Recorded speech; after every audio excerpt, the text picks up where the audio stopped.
Resuscitation Leadership Conversations. My name is Maano, Ramadwa, the Resuscitation Coach. And we are here tonight on a Sunday evening. All we are doing is bringing resuscitation into the great picture. And of course, this is Leadership Conversations. Now, you may be wondering exactly what we are going to do today. And obviously, you know, in the advent of the pandemic, there are certain things that we need to talk about. And tonight we have put the township economy on the spotlight. What is the township economy? Is it suffering or is it dead? And if it is dead, how do we resuscitate it? I'm not alone. As usual, I am with a guest who is a specialist who understands the township economy. And that is none other than Mr. Mzi Mngoma from Mngoma Empowerment Group. I always joke with him, we talk about these things, but there is one part that when we talk about, it gets very, very interesting. He is a stress coach. Let's hear what he would actually be saying to us. What is a stress coach, Mr. Mngoma? Good evening and welcome to Resuscitation Leadership Conversation. Good evening, Coach. Great coach, my principal, and thank you so much, Ramadwa, for inviting me indeed tonight. A stress coach is nothing else but someone who is passionate about ensuring that people minimizes the stresses in their lives. Yeah. I help people to deal with coach. I help organizations deal with coach. I help business people deal with stress. Yeah. All right. So I coach them on how they can manage stress. Because if you don't manage stress, stress will mismanage you, and it's going to be a part of the problem. And you will see from the conversation tonight, we will be touching based on other areas where stress is concerned. So basically, we can say the township economy is under stress. Oh yes, oh yes, it's under distress. It's under distress, Mfundi Swami, in a big way. Yeah, it is not dying. However, it is under severe distress. Yeah, that's what we shall be talking about. about. To the conversation. Yes, sir. For someone who's out there, I mentioned that you're a stress coach. I mentioned that you're coming from Mngoma Empowerment Group. Correct. What basically do you deal with in your day-to-day business? On a daily basis, Mfundi Swami, well, I run two organizations. I run Mngoma Empowerment Group, which is a company that does training and skills development, and we also do coaching as well. In fact, we are a company that does ABC. We offer accreditation programs, you know, for individuals and organizations that wants to upskill themselves. All right, that is the first thing. Number two, there's a B. We do business development at Mngoma Business, at Mngoma Empowerment Group. And thirdly, we're doing C. C stands for coaching. We do various types of coaching. Business coaching is one of them, as well as stress coaching is also one of them. And we also assist people indeed who definitely want to become coaches as well. So that is on Mngoma Empowerment Group. But on the part of stress coach, I'm a stress coach, but I also run a company called Stress Coach. Oh, okay. So that's where then we are dealing and assisting individuals and organizations, you know, to deal with everyday stress. Especially at this time. It's bad, Mfundi Swami. It's definitely bad. If you don't manage that stress, it's a problem. It's going to be a big problem indeed. That's exactly what I told you. We are not just going to bring people, but we are going to bring people who will add value to what you are going through. And the township economy is what we are talking about today. Let's get back to the township economy. What are we talking about here when we say the township economy? What kind of economy is this? Mfundi Swami, we're talking here nothing else, Honorable Ramadwa, my coach. We're talking about the businesses which are operating in the township. Yeah. So that's mainly what we are talking about. Okay. Yeah. When we're talking township economy, we're talking about informal sectors. You know, we're talking about those businesses, e-paza shop, as an example. We're talking people, when you go to taxi rank, you'll find, mama selling stuff. You know, you'll find pots, you'll find, you know, a caravan standing there. Even those ones that operate on Sunday morning. Yeah, no, they do. Bakon. Oh, yes, Bakon. For instance, you find it there. Lama Mama will sell it to you. Yeah. And now we're talking about those kind of economy, and we call it the township because it's predominantly operating in the in the townships. Ekasi, that's where you will find, amatamati, your onions, your vegetables, your malamokhod, those which are operating amakota. That is a township. That is the core of the economy, the township economy. And with the lockdowns coming in from time to time, I hear now there's talk of the fourth wave. Yeah. Obviously, when these things come in, and when people are locked down to their homes, then it means they can't make business. Yeah. Sure. For this is tough. It's absolutely tough. Though it is necessary for the country indeed to go through those different levels of lockdowns, depending on the seriousness of the matter at the time. But what scares the most of the township economy, especially township entrepreneurs, it's when the president has to make a public pronouncement. At any given time, when a president has to make a pronouncement, we get scared as people coming from the township because we know that somehow, there might be something which will be announced that will affect our operations. Okay, sirana matavern elokishin, sithengisa amakota elokishin, sithengisa amaplate. All right, but now once there is lockdown, it means our business is shut down. In the true sense of the word. So it's a scary one. Can I confess? Please, well. I love roasted peanuts. Yeah. Now, those roasted peanuts, as they are roasted in the streets, and they are put in a plastic. Yeah. One day, I was just walking down the streets of Joburg. Yeah. And during the first hard lockdown, and I needed to get just the peanuts, 5 rand. Yeah. And then I'm thinking, hey, the virus is everywhere. Now I don't trust the plastic. I don't trust the person who has actually packaged it. And what does that actually do? Because now I'm in that space where I feel afraid to buy.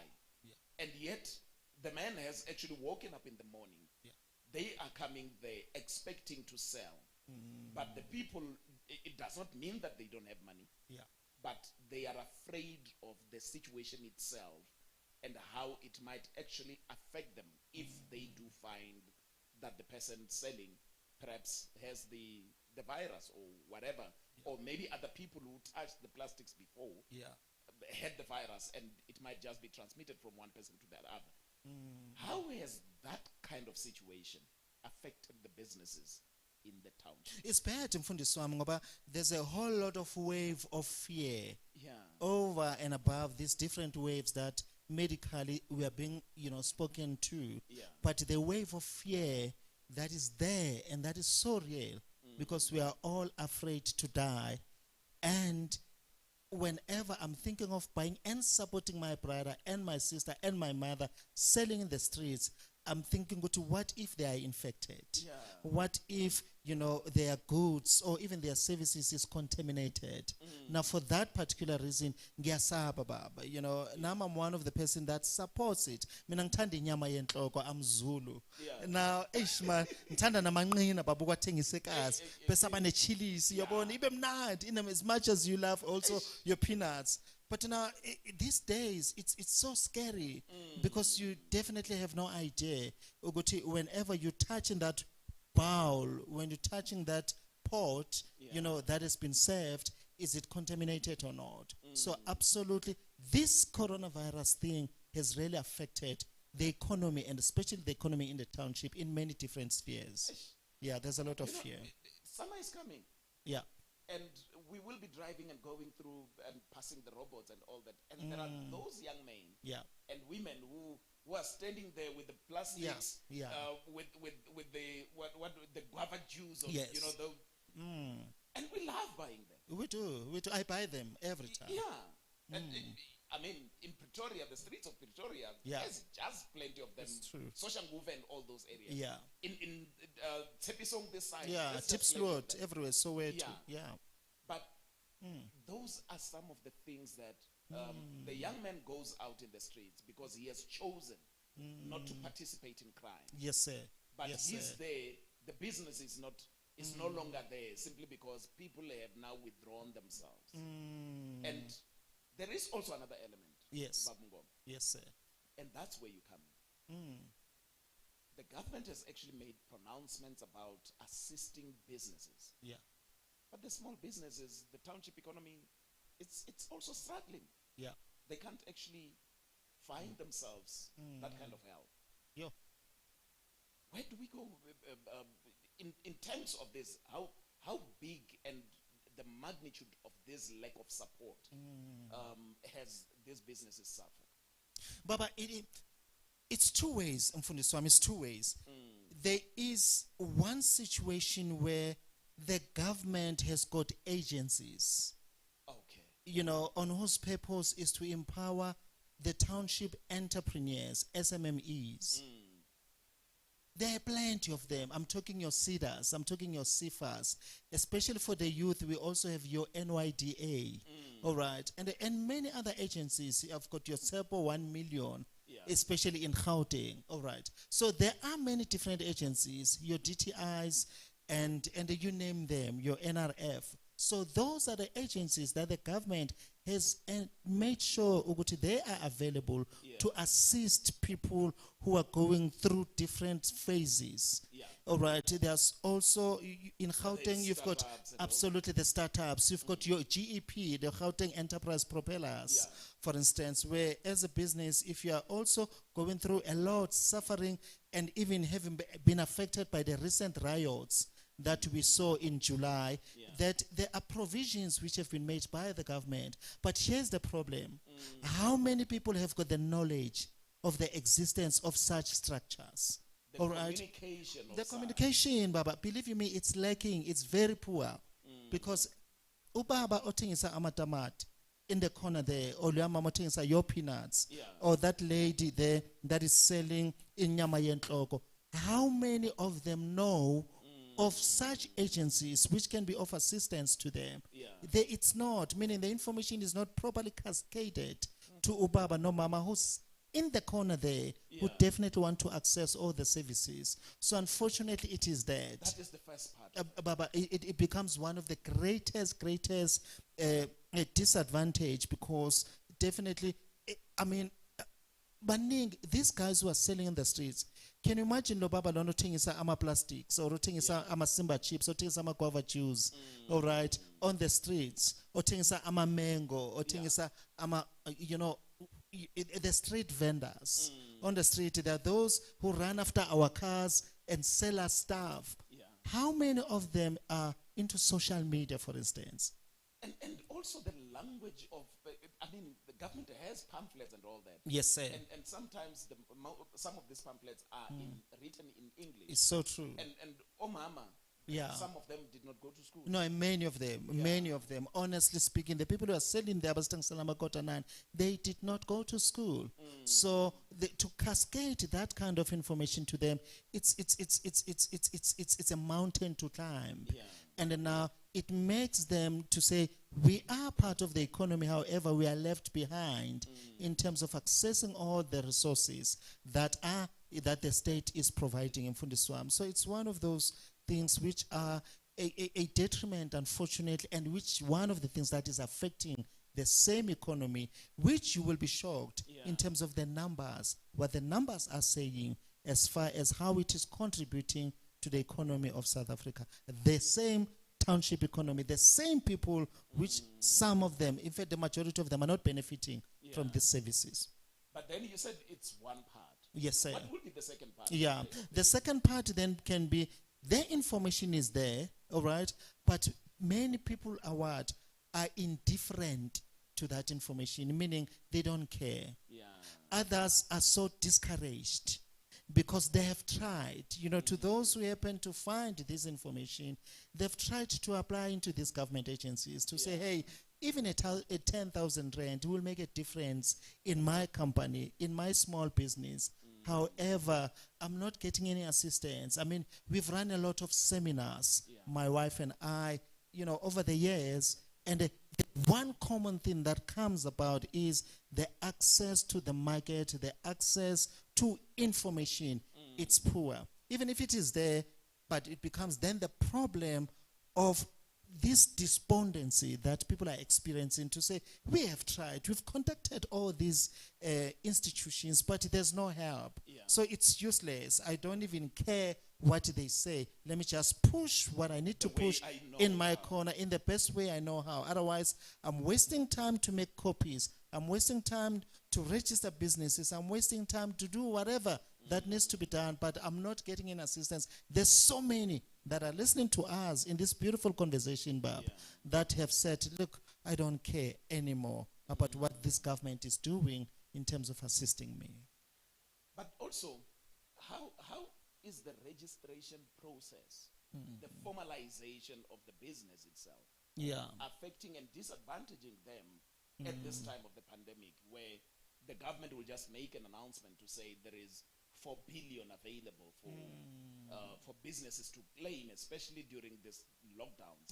But you find that because theirs are not formalized, they don't actually stand to benefit. It's a big problem, Fundiswam. It's a big problem. One of the greatest problems we have in South Africa in particular, as far as township economy is concerned, is the issue of compliance. All right. Remember, when various departments, including the Department of Small Business Development, comes into bore and make these pronouncements to say, help is available. We need to assist you as a township entrepreneur. Guess what happens? You find, people who are running these businesses, they are not compliant. The first part is they are not even registered. All right. So they are not registered. It becomes one of the problems. What's the problem? Is it the fear of paying tax? Or is it just generally lack of knowledge? It's a number of issues. One is exactly what you're mentioning.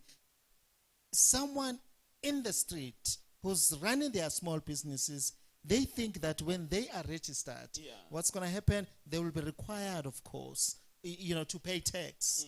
And for them, really, it's something, it's a terrain that they will not want to explore further. Number two, the reason why they are not compliant, it's because of ignorance, pure ignorance. And number three, of course, ignorance because they are lacking information. They don't know the importance and the seriousness. And there's no proper education. Can we also say, number three, education plays a key role, because one thing that affects the township entrepreneurs is nothing else but the lack of information that will be beneficial to them. And then not many of them are educated indeed. They did not go to school. They did not study business management. All right. They did not know how they can properly run and structure their businesses so that it can be formalized. So that lack of knowledge in the part of an entrepreneur operating in the township is a big problem. When we come back, yes, sir, I want us to talk about the stumbling blocks that are in existence in propelling this businesses going forward. Yes, sir. We are going for a break, and Mr. Mngoma and I are not going anywhere. When we come back, we will be digging slightly deeper into this conversation.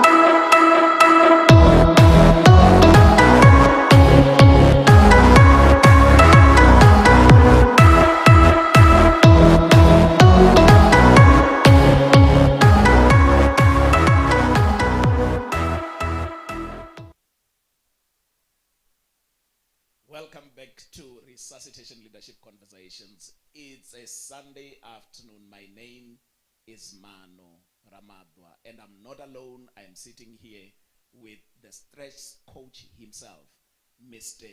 Z. Mngoma. We are talking the township economy. And of course, this is the moment, just before we went for the break, we needed to establish the stumbling blocks. Some of these we have touched a little bit. But I want us to get slightly deeper into this, because the economy is there. Maybe we should just start with the numbers. You were saying in the beginning, the numbers have actually spoken. How much is this township economy worth? Yeah. If we are to take an economy, for example, like Soweto. Yeah. In terms of numbers, what are we talking about? Specifically, I wouldn't know about Soweto per se, all right, because I've not done the recent study. But what I'm going to produce here, it's generic.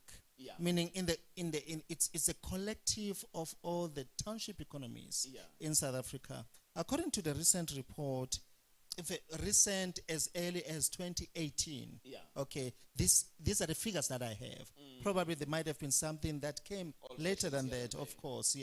But to what I have, the World Bank said the township's economy combined in South Africa, it's worth not at the margin of not less than 100 billion rand. Right. Could this be including the taxi business as well? Baba, it includes every person that is running the business in the township. Sure. All right. So as to how it was demarcated, I have no clue. But this is the little information that I have that I was able to gather to say it is how big. 100 all right, billion. that is 100 billion. Circulating in 5 Circulating in 510 on a daily basis. On a daily basis. As I speak, you and I, a transaction is taking place right now. Sure. Okay, so that indeed, that is able then to, so that someone can be able to sleep. Someone can be able to produce bread for the kids who are going to school tomorrow. So it's estimated at around 100 billion rand. And what is beautiful about that study by the World Bank was echoed also by the department, the Gauteng Department of Economic Development, that really in their strategy, they did mention of that particular study. So we're not talking about something slight. I mean, we're talking about something big, all right? I mean, 100 billion is a lot. Going to facilities from the same 510 rand that is circulating. So it allows to get to those billions. Baba, it can. No, absolutely it can. I once went into Pretoria going to do my business, and I met this lady, for example, talking about that example. This lady says she commutes on a daily basis, Bab. Waking up at 1 o'clock, by 2 o'clock she has to rush to the bus, and taking the bus to Pretoria from Nkangala. And now I'm talking about close to 2 hours from there to Pretoria, or every day.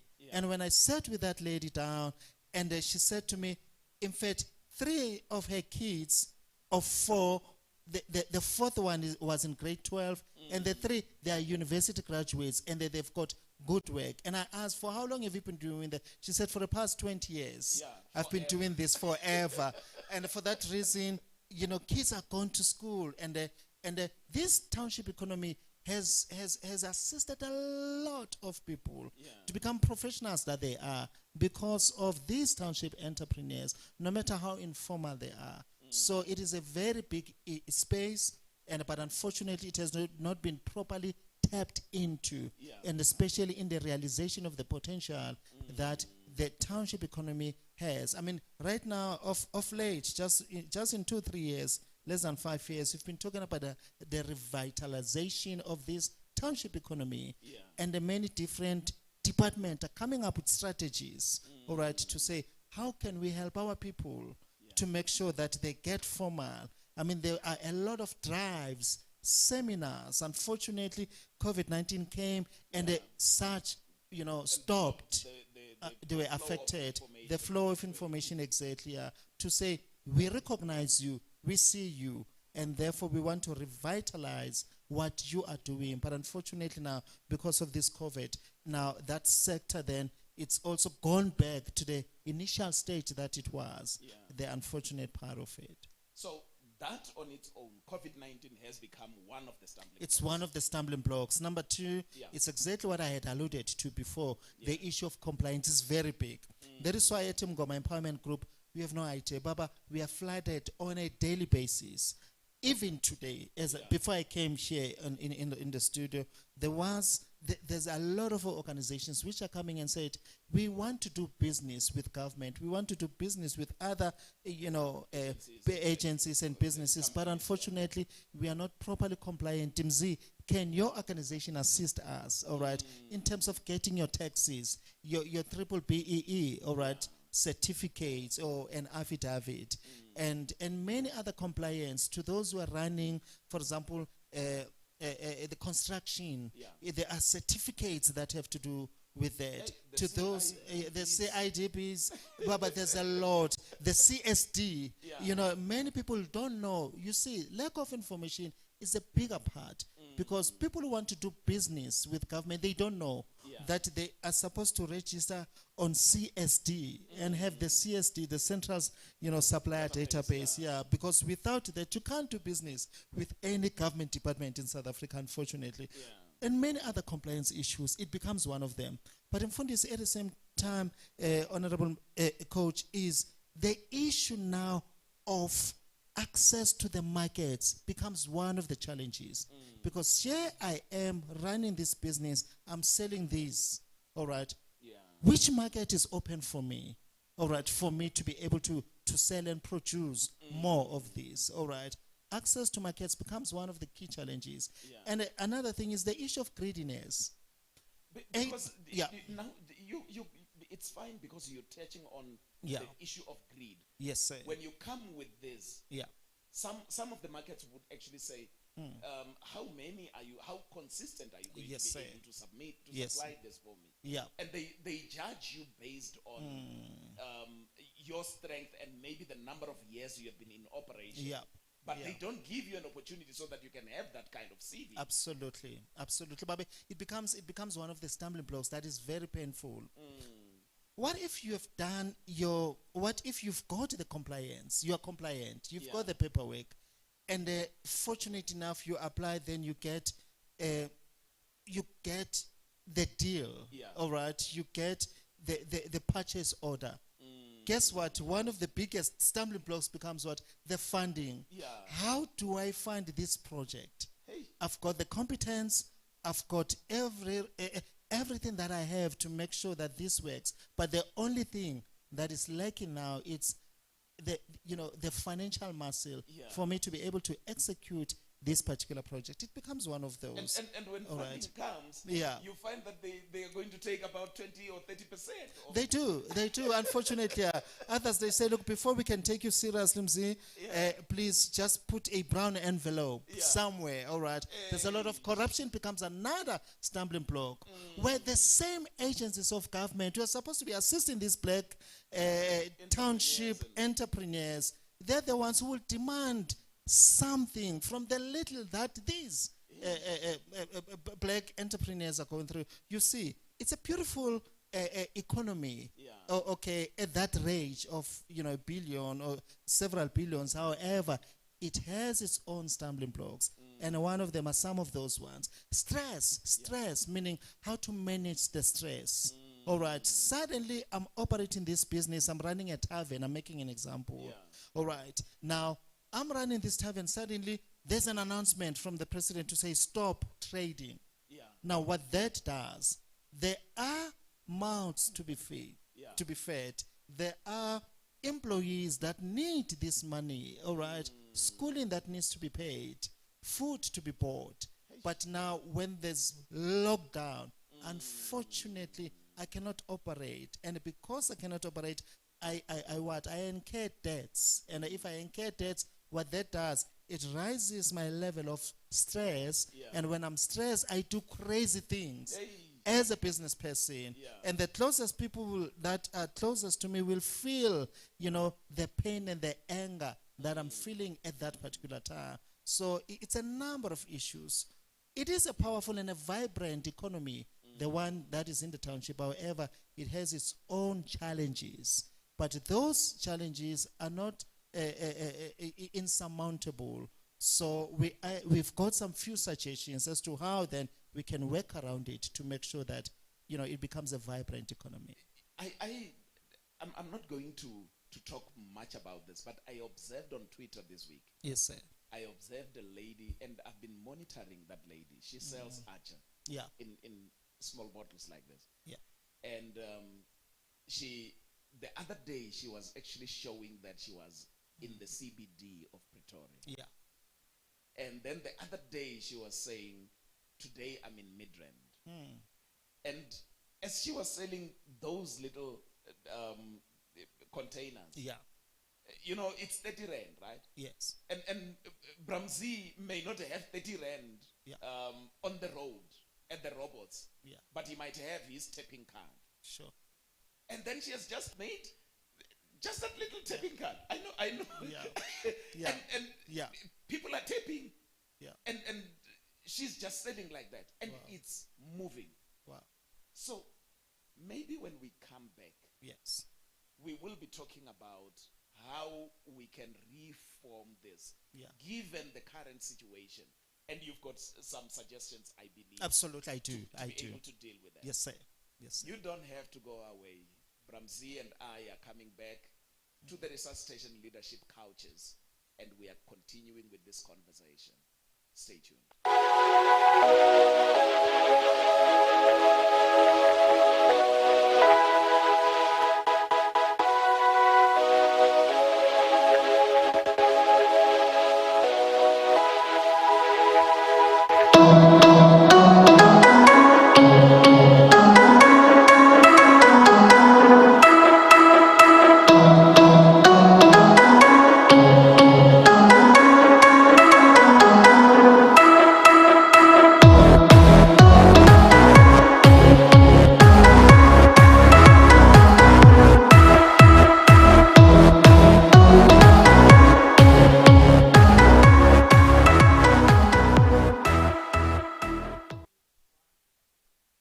Welcome back to this last segment of Resuscitation Leadership Conversations. Just as usual, Sunday evening, what am I saying?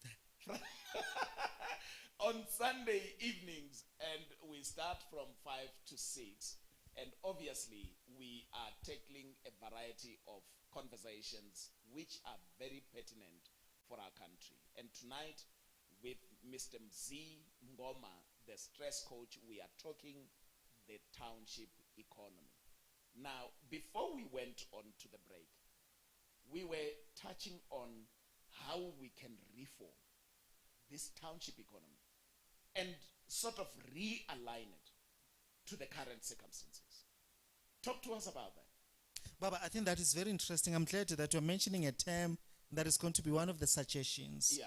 You know, as then we put some practical suggestions to say what then needs to be done. Yeah. Here is someone who's running a small business, a lokshini, a gas, you know, who definitely say, okay, yes, I share the challenges that we are facing, that Mzi you are talking about, and the coach Ramadwa, but what is it that I need to do? Yeah. Where do I start? All right. Now, the first thing that I will suggest really is for them is, as you are running this economy, wherever you are, in the street, emkukwini wako, you are running a saloon there, you are running uthengisa magwinya. Can I suggest that the first thing that you need to focus on now is profit?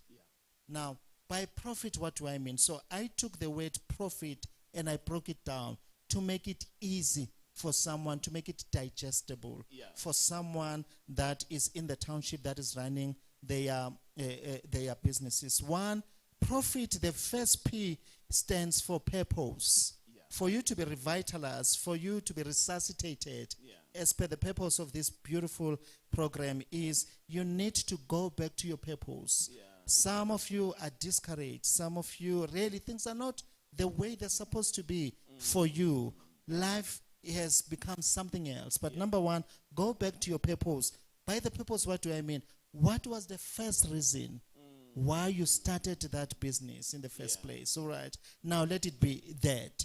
Number one, go back to your purpose, understanding exactly what did I have in mind when I started this business. Okay. No matter how small it is, but what is the purpose? Go back to the why you started it. Now P stands, P for profit. For you to make profit, go to your purpose. Understand the purpose. Number two, it is R. R for profit stands for realignment. Realignment. Realign yourself. What do I mean, Mzi? I'm saying that relook your business. Relook your models. Relook what is no longer working. What is no longer practical for you. because of the new normal. What is it that you need to do your business differently in order for you to attract the same customers, the same clientele that you used to attract before? All right. So it's the purpose. Yes, and it's the a realignment. Number 3, it's opportunities. No matter how bad the economy can be, there are always opportunities. In fact, you'll be so shocked that in the midst of this pandemic, there are new opportunities for many businesses. Yeah. There were businesses who were never in existence before coronavirus. Yeah. But as a result of coronavirus, there goes new business opportunities as well. So you need then to position yourself in such that instead of crying, instead of feeling bad about yourself, instead of getting scared about the family meeting that we normally have, they've relooked them. Indeed, absolutely. I can make mention of many other examples, Baba, of where people saw opportunities. We did not know of the seriousness, for example, of sanitizers. But there are entrepreneurs who are now millionaires as a result of all these, including the PPEs and so forth. All right. So there are a lot of opportunities, even in the midst of a pandemic, which is the P, the R, the O. But now what about F? F for profit stands for faith. There is no way that you can operate optimally and operate this economy in your little corner without faith. Faith is nothing else but a belief in yourself and in your product and in your services that you are rendering. To say, I don't care what happens, but I still believe in this business. I believe that God placed me in this space for me to make an impact. All right? So still believe in yourself, because if you don't believe in yourself, no one else will believe. And after all, people would buy you because of the confidence you have absolutely in the product. Indeed. Thank you so much. Now, PROF. But now what about I? Can I just urge every single entrepreneur listening to me now, tonight, listening to this beautiful conversation with you, Coach, that get information. Ask for profit. You can't make profit until you have information. So profit is information. To those who are succeeding, they've found ways of doing things better, all right? But now you can do things better, you can think better, you can feel better, because you are well informed, all right? Don't sit down and relax on your laurels and say things will just happen. If information is not readily available for you, go look for information. Look for information. Because there are places where absolutely. It's readily available. Information is power. You can't run a business without information. But now, what kind of information are we talking about? We're talking about new information as to how then you can be able to be profitable in the midst of these challenges that we've just... The dynamics of the markets. Absolutely. Because markets will change from time to time. Yes, sir, they will. Now, if you are not properly positioned as far as empowering yourself, as far as, enlightening yourself, you will be left behind. You will find the same people who are operating the same business like yours, they're flourishing in the midst of all the challenges. But when because you are not curious, you don't want to make things better. You're saying, good to know, I've been doing this and this has worked. Believe you me, nothing has worked. In the past 5 years, a lot has changed. Just in the past 12 months, ever since we've heard about this COVID-19, a lot has changed. So find information. And finally, there's no way that you can be profitable as a township economy, as a township entrepreneur, until you get T, which is the last T, which is technology. Technology is a new opportunity. Technology is always there. We did not know that we can communicate via Zoom. We did not know that we can connect with our client via other means using the economy, using technology. I'm still shocked to find when we run these seminars and workshops, my coach, Ramadwa, that we still have people who are still using cell phones which are not compliant with even WhatsApp. I mean, we communicate via social media these days. All right, if your business is not there, all right, on social media, then you are out of business. You are complete because we don't know you. Because basically with business, you need to go where people are. People are, and people are on social media. And where is social media? It's in the technology. So if you don't know Telegram, if you don't know WhatsApp, if you don't know Facebook, if you don't know Twitter, if your business is not on Instagram, then you are nowhere to be found. We don't know anything about you. Yeah. Invest in technology as well for you to be profitable. So understand your purpose, realign your business, grab opportunities and create new opportunities for you, and have faith, believe in your product, believe in your services, and get information. And once you are empowered, of course, you lose the power and the benefits of technology. Information is power. Yes, sir. But technology, it escalates. Yes. And that's exactly what we are talking about. We're talking small businesses. We're talking the township economy, where many, many people are operating from. You most probably have that little item that you are selling. Where are you selling it? Yeah. Where are the people at this moment? I laugh a lot, Bramzi, when I check some of the people who have scaled in on businesses that a lot of people shied away from. Yeah. For example, these products for females, for ladies, and products for males. Yeah. And they're selling them on social media. Yeah. And they're making money. Indeed. And when you look at it, it's the township economy. The 100 billion is busy circulating while someone is sitting at home and saying, no, well, it's not working out, and things like that. Absolutely. It's a bit of a challenge. It is. Heish. It is. Bramzi, we are going to take our last break. Yeah. When we come back, Yes, sir. we are going to talk much about how you, as a man who has played in that township economy, scaled on that, while we are also talking about some of the things that you do. I do know that you're an author as well. Yeah. But my listener there does not know. Let us take a break. When we come back, we wrap it up with Mr. Mzi Ngoma in our final touch.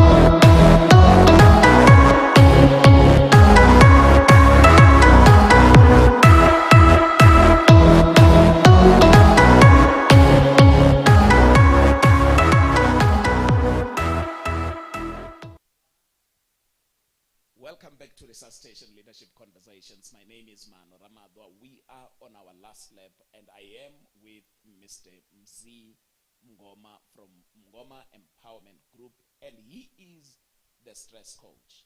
Now, we want to wrap this one up.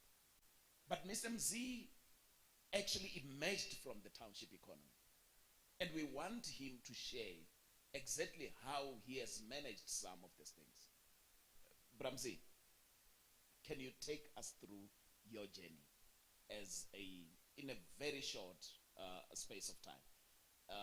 Your journey as an entrepreneur who emerged from the township economy, and then we will actually move on to the others. What was your journey like? Baba, I used to be, I worked for the government. Yeah. I worked for Gauteng Department of Education.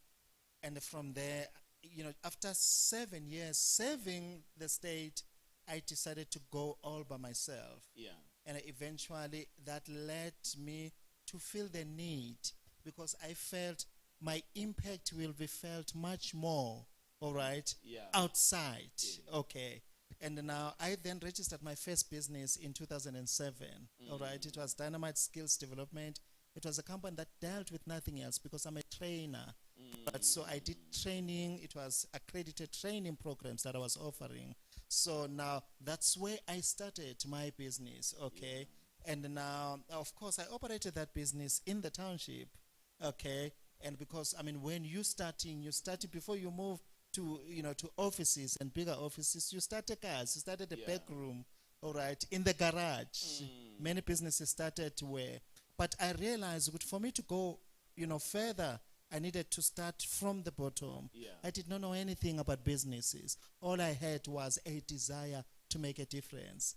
And you started putting together the profit. Absolutely. Then I stick to what I was doing here, and eventually it grew. But of course, because I was not properly educated as far as running my own business successfully, I messed up the issue. The reason why I'm so passionate about the issue of compliance is because I lost my first business, my coach, because of nothing else but compliance. Compliance where I did not understand the importance of paying only 100 rand per month.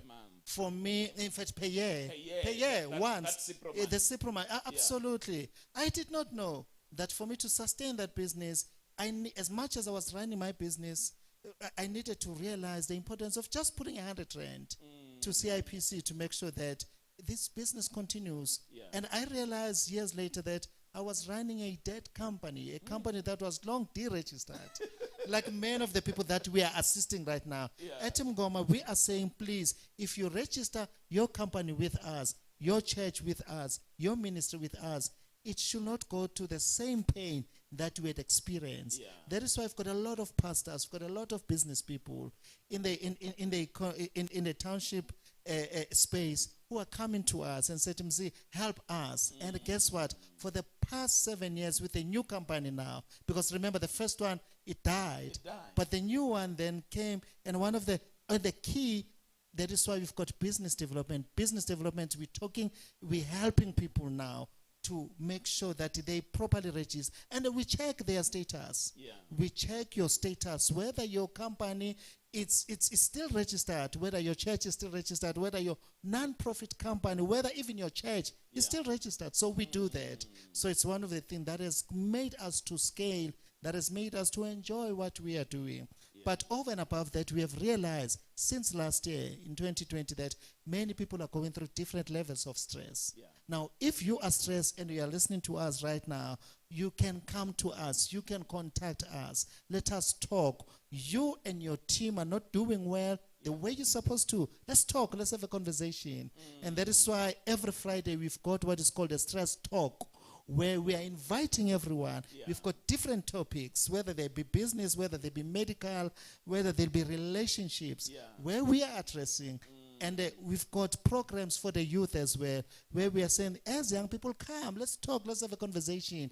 We believe that as young people, together with our partner, Soul Inspiration Global, we're talking life skills, because we have realized the power of information. Because when you are informed, then you are able to make better decisions. All right? You don't make the same mistakes that the Mzis, have made. I've lost a lot of money. I've lost assets.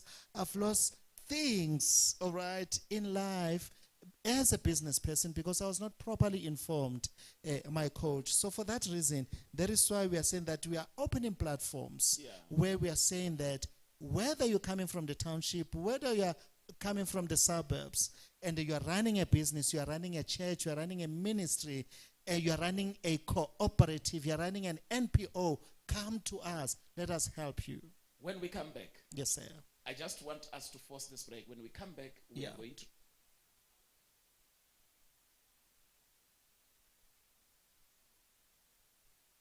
Thank you, sir.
last lap. And I just want Mr. Mzi to just run with us just a little bit in terms of this book. Enough is enough. I'm breaking the rules. Talk to us about this book. This is one of your offerings. Yes, sir. Yes, sir. And the first one, which you wrote with your wife, Mrs. Ntabi Mngoma Muntu Mngoma, before you die. Yes. Talk to us about each one of these books. Briefly, the first book that made me to realize that I've got a potential to write sense. It was when we wrote You Deserve Better, Move Before You Die. It's the first book. It talks about relationships. It says don't stay in a space where you are no longer needed. All right. This is the book. This is the book. All right. Because why? Because my wife and I believe that you deserve better. If you believe that you deserve better, then don't stay in a space where you are no longer needed. All right. Don't abuse someone because you are no longer happy with them. And don't let someone abuse you because you are in a space. Don't stay in a relationship because of the kids. Move. All right. That's why we say move before you die. All right. The second one that I wrote last year, in fact, Stress Coach as the company came as a result of that book. Okay. Because I've gone through a lot in my life, Mfundiswam, my coach. I've gone through a lot. I've seen poverty killing family members. I've seen poverty, causing a lot of strain in various relationships. I wrote this book because when I evaluated my life, I realized that I came to a point in my life where I said, enough is enough. There's no way that you can move, even as a business that you are running a spaza shop in the township there, revitalizing the economy, until you take a position in your life where you say is enough is enough.